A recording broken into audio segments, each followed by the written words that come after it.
Hi,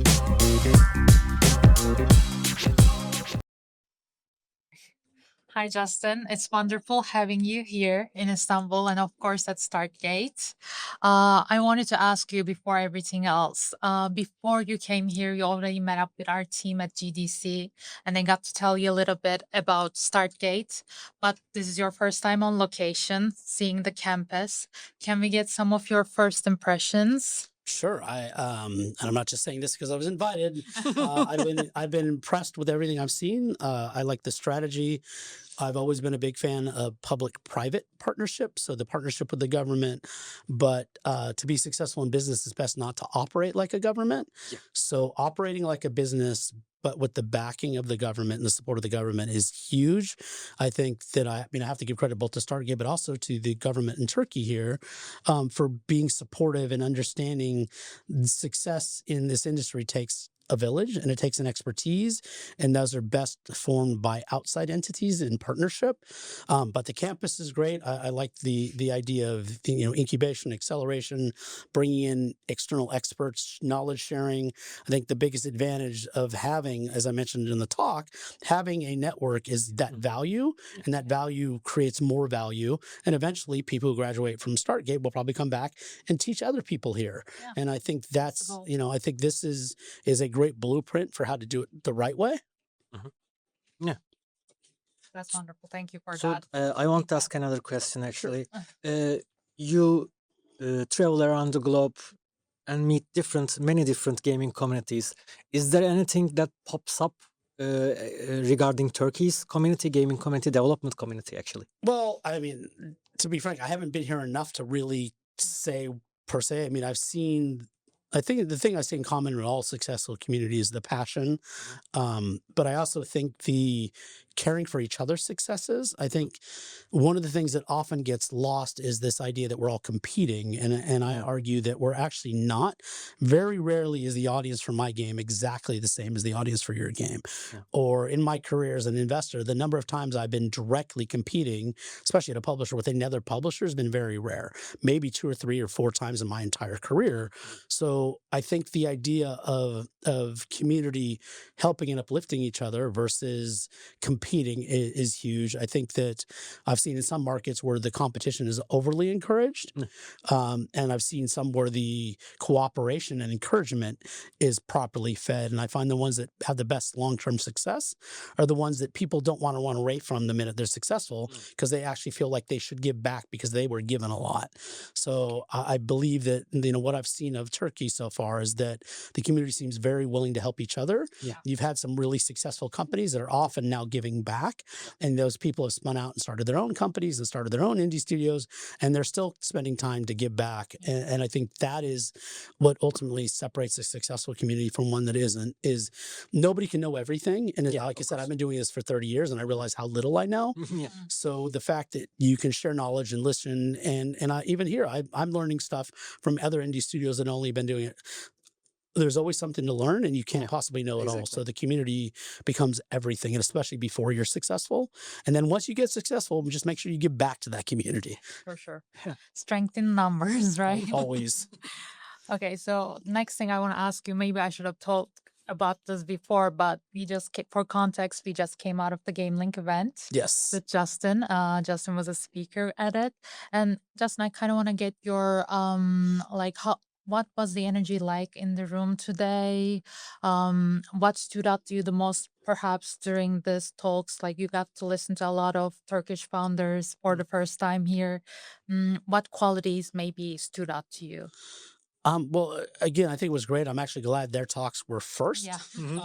For a number of reasons. I mean, it's always interesting to see if the energy in the room stays in the late afternoon. You never want to be the first, and you generally don't want to be the last. Yeah. But the energy stayed pretty high for my talk. Thank God for all the Turkish coffee. So my energy stayed high. I learned a lot from the other talks and just hearing how those founders, because they have an experience that's very different than mine. So listening to and what they were saying, and then seeing how much of the commonalities and the things they were talking about in terms of success and failure ran through and led into my talk. It actually made me feel like my talk was better because pieces of what they talked about carried over. Yeah. I think the energy was great. It was like a Lego. Yeah, Yeah, Yeah. Lego pieces coming together. yeah. I think it's maybe a Lego Rubik's cube. Yeah, yeah. It's the Michelangelo. You got Legos coming together. You have to twist the Yeah, colors to yeah, match. yeah. Sometimes it's a total mess, and sometimes it works. That's a better analogy, actually. Yeah. But look, I think the idea here is that there's an interesting Venn diagram of overlaps. You don't want 100% overlap between the talks, but you want some overlap to create a consistency and a theme. And as I think we saw at the end with even the questions that started being asked, there was some commonalities in the information, the data that then I think provided more value to the audience. I think that some of those questions got better, and they made me think about what I presented and present them in different ways. So I really love when an audience actually asks questions and is engaged. I know it's difficult. Sometimes it's intimidating. Yeah. Sometimes people don't want to think they're asking a dumb question. And so a lot of times they don't ask the question. So I was actually very impressed that a lot of questions were asked. Yeah. Me too. And it makes a big difference. One is it's meaningful for me because it means people are engaged. Yeah. But two, the questions help me shape the next talk I do or Yeah. understanding what people found valuable and what It's they like didn't game find development. You are getting feedback from them, Which is actually. one of the things, I did a lot of talks during the pandemic and I couldn't stand that I couldn't look at my audience. Yeah. I couldn't see their reactions. I couldn't see if they were getting bored or frustrated. Yeah. And so, and then when you have an audience that's engaged and has feedback and you heard a couple laughs, people were moaning and groaning and you saw a couple people slap themselves on the heads when they realized they're making the same mistakes that I said. So no, the engagement was great. This is one of the reasons I love coming back and speaking to indies more. I've been in some rooms with a bunch of other executives and sometimes those are actually really boring rooms to be in. They're really smart people, but nobody takes risks. Nobody asks difficult questions.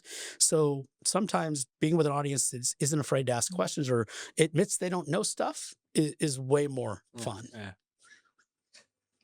As soon as we get in touch with you, actually, I created a list of questions for you. Of course, I can't ask all of them, but I am Maybe that's for the follow-up article.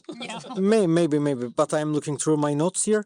Every ecosystem develops its own personality over time, as you know better than me. Exactly. In your view, what defines the Turkish game developer from the perspective of a global investor or Like an another outsider's perspective. from an outsider's perspective? Well, I think one, and I don't have the exact numbers, I'm a data guy, but I would think success begets success, and the number of unicorns to come out of Turkey over the last 5 years is probably higher than any other one country recently, except for maybe there's a few out of Vietnam. But in terms of that, so that creates a lot of attention. It's good intention. I think all attention can be good. I don't necessarily it's the right intention long term. To expect unicorns constantly is I think a bit of a fool's errand.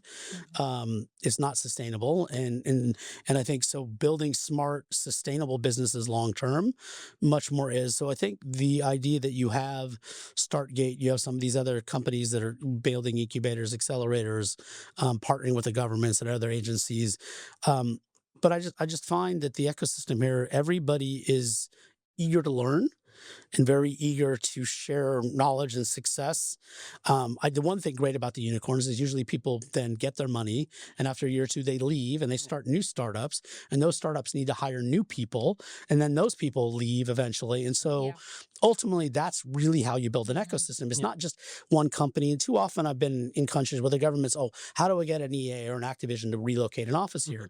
And that's fine and dandy, but that's not an ecosystem building thing. An ecosystem is, okay, fine, bring one or two of those there. But when those people spin out, you also need to support those spin outs because that ultimately is what creates the long-term growth.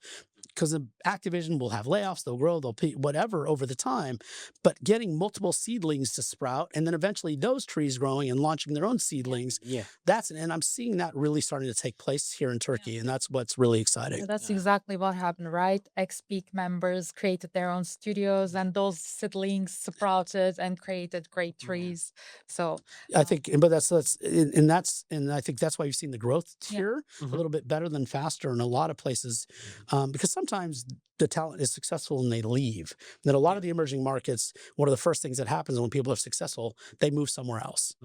I think the thing that this ecosystem that I see, most of the people stay. They may leave for a little while to go learn or go to back to school or whatever, but then they come back and they want to build in Turkey. And I think that's a huge advantage. Yeah. Okay. So kind of a follow-up on that. Turkey has had some success stories in the last few years, but it has been especially in the mobile gaming area and especially in like hyper casual games. Do you think this is something that Turkey as a sector industry needs to break out of, or like a mold that they need to break out of, or is it a strength like don't fix what's not broken kind of deal? I don't believe in a "don't fix what's not broken" Mhm. philosophy, Hmm. and the reason for that is eventually everything breaks. Yeah. Right. Like, even a stone tablet carved, centuries ago eventually Mm. breaks. Mm. In our industry now, things are moving so fast, stuff breaks even faster. I mean, hyper casual, I think that's almost being replaced by friend slop right now. Yep. I mean, friend slop is kind of the new hyper casual. Yep. I don't know how long it's going to stick around. Given what I've seen, I'm guessing that only sticks around for 6 to 18 months. Mhm. And I think it'll be the next thing. So I think just sticking with a one genre or one thing or one platform is actually probably the quickest way to become a dinosaur. No. I think it's the quickest way to kind of begin your own extinction and not even realize it till it's too late. Our industry is maybe one of the hardest creative industries in the world because not only is it creative, it requires art, science, music, little magic pixie dust, Yeah, exactly. but it moves so fast that if you rely on what was successful or be previously, you're probably going to fail in the future. And it doesn't mean you can't embrace those roots and learn from them. It doesn't mean you completely abandon them either. But I think if you're looking at the future of the ecosystem, it's probably not in hyper casual. And it's probably not in hyper casual mobile only. Yeah. I think it's what is it? Adapt or die. The Mhm. market is constantly changing. If you don't adapt to the consumers and where they are, then eventually those consumers that are playing a ton of hyper casual now or friend slop are going to move on. And if you're only working on that, sometimes you don't see the bullet until it hits. And that's the case. If you wait too long to make adjustments, it's too late. So, this is your first time here in Istanbul. I mean, you transferred. 6 times. Yeah. Except for the 6 times that It's a beautiful airport. Not at Istanbul Airport, right? that you transferred from here. Yeah. Is there anything that surprised you regarding the StartGate campus or the gaming community here, development community here? I can't say that I was really surprised. I do my homework. Yes. I follow industries. I follow countries. I've been following Turkey for a long time, long before some of the big successes. But I'm also an emerging market fan. I love spending time in markets before they get big, understanding what's successful, what they're seeing, because it changes my perspective. Every bit of new data influences my personal data set. So I've been a fan for a long time. Sometimes it's timing and opportunity. I've wanted to come for a long time. Timing, opportunity, a bunch of things have to come together, Yes. even to plan a trip like this. And it just, I lucked out that I was able to adjust my trip because I had to go somewhere else Yeah. to come here. And obviously the next time I come, I would like to spend some more time. So I'm certainly not going to declare myself an expert in any way on the market. I think, the things I shared in our talk were pretty universal about success and failure. And it really doesn't matter the market. But I'm unbelievably encouraged just by the kind of the enthusiasm and the camaraderie and just the general willingness to share. Because a lot of places, when somebody's successful, they gatekeep. They don't want they're more afraid of competition Yeah. than they are collaboration. Yeah. And so they don't share information. I haven't seen that here, which I think is very encouraging. It's definitely a strength. Yeah. We are a helpful community.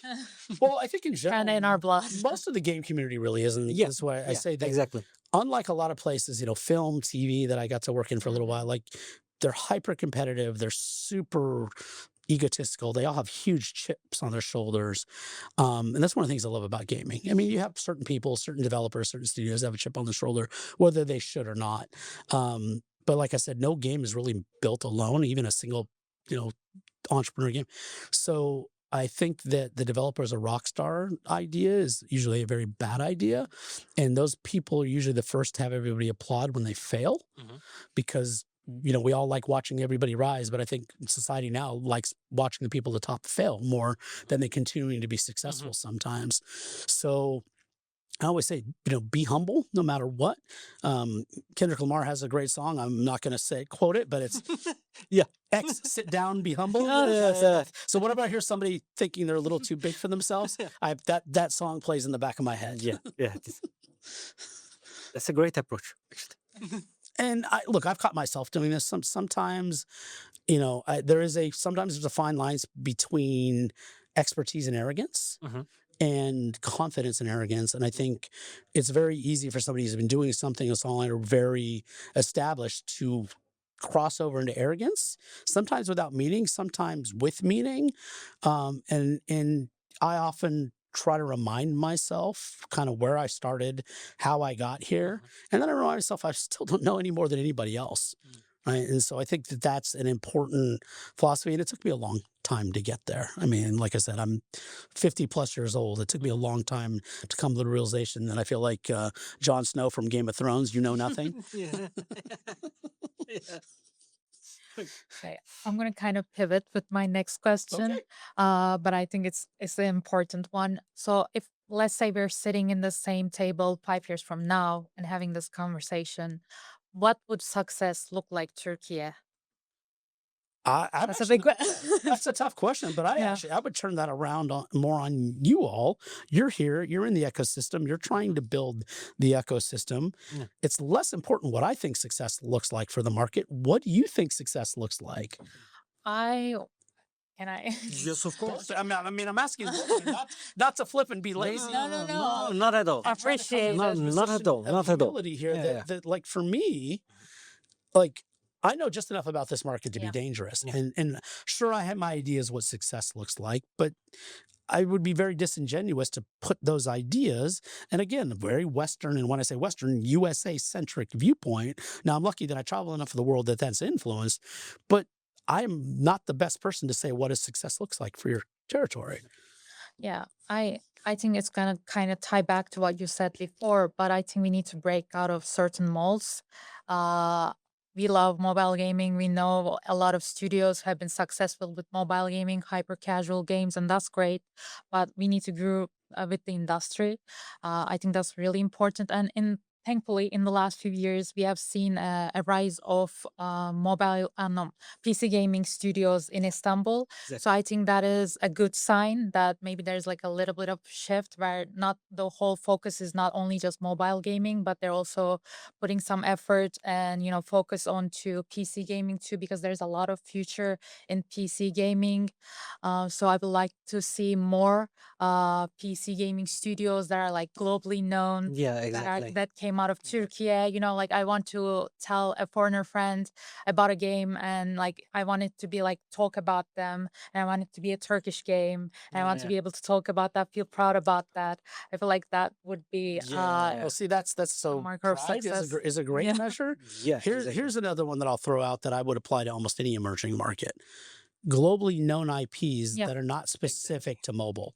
Yeah. So, we can think about this. Think about all the monstrously huge mobile games that have been, since the launch of the app stores and stuff. Yeah.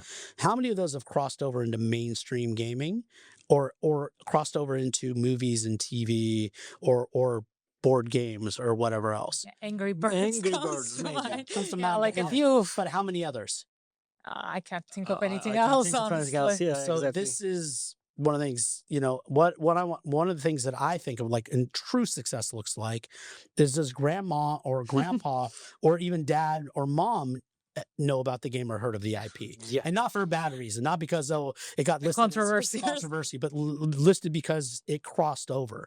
I don't like the term cross media, Mhm. but really transformative. When an IPs have come out of somewhere that have kind of changed consciousness, and I hate this reference, I say, but Grand Theft Auto, obviously because of the controversy, but there's very few people, I don't care if you play games or not, who have not heard of Grand Theft Auto. Yeah, exactly. Call of Duty is another one that, and we did brand surveys when I was there. Almost everybody, I mean, the number of people that have heard of Call of Duty, even who've never played a game in their lives. So that's, to me, is an interesting measure of success. Yeah. Games that can cross over, that become board games, that can become card games, can become a different platform, can eventually become a TV show. We're seeing a lot of successful Yeah. TV or movies. Yeah. That, to me, is a interesting measure of success. And it doesn't have to be that way, but imagine not just having a game that you're proud of, imagine having an IP that's known globally. Yeah. That, to me, would be like Yeah. one of the And biggest, can reach every age group, Yeah. every sex. whether they're a gamer or not. Yes. Yeah. That's, Yeah. and again, that doesn't have to be be the measure because again, it can be revenue, it could be long-term success. There's a lot of measures. One of my minds is when I feel like a territory or a country is really crossed over, is when they have an IP that's well known outside of gaming, or at least in other platforms and other genres. Even if it, like I said, it becomes, if a mobile game becomes a PC game, or a PC game then becomes a console game, or becomes a board game. That, and when it crosses into other fields, or it becomes a TV show, or something on Netflix, that to me, and again, that's a pretty high bar. Yeah. But that is kind of an ultimate success tier that I think of. Yeah, let's set the bar high for the Yeah. future of Turkey, right? Well, and again, Hopefully. you know, sometimes you can't predict that stuff, but I think ultimately that is when, when you can really kind of plant a flag saying we really succeeded. Yeah. I don't think you need that to be a success, but if you want to feel that just like really pride in the country, that's kind of for me like one of the ultimate measures. So it's like a light house. I'd almost say like it's kind of like hitting the peak in Mount Everest. Okay. Very few people do it, but when you do it, you certainly have something to brag about. Yeah. I want to be that person in 5 years. I can't say that I've been to Mount Everest either, but it's cool. Not necessary. For me, at least. Again, not necessary, but it's sort of like saying, well, I mean, again, I didn't make the games, but I got to be part of the company that launched Guitar Hero, that launched Call of Duty, like so, just Resident Evil. Resident Evil. So That's an important amazing one. track well, record. and actually, if you think about it, Resident Evil may be one of the biggest that I've been that crossed over to those. Yeah. There's board games, there's card games, there's underwear. Yeah, exactly.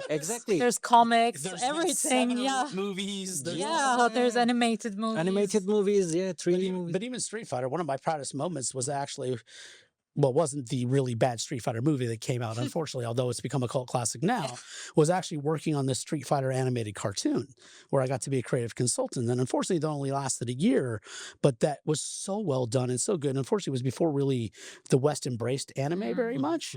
But that to me was a big crossover moment. I got to work on a cartoon TV show that ran on a major network because I was in gaming. And that was 30 years ago now, but it was still like one of the things I'm most happy about. We have a gaming magazine coming out. Okay. It's called White Game. And we kind of wanted to ask about your opinions of maybe game publication, game journalism, like Oh, so you're talking about throwing a grenade in the room. That's a dangerous topic right now. yeah. Sorry, Justin, to finish it off with this one, but So look, I think just like society, the journalism has taken a huge hit over the last several years with everybody wanting to be a journalist and, people thinking they could be a journalist on TikTok or on Instagram or on, I guess, X before it was Twitter, and office because they could throw out any real journalistic integrity and just be the first to be the most popular. I think true journalism is really a lost art right now. People don't have the patience and the time. They want to discover it first and then move on. So I'm always a huge fan of anything that's actually got journalistic integrity.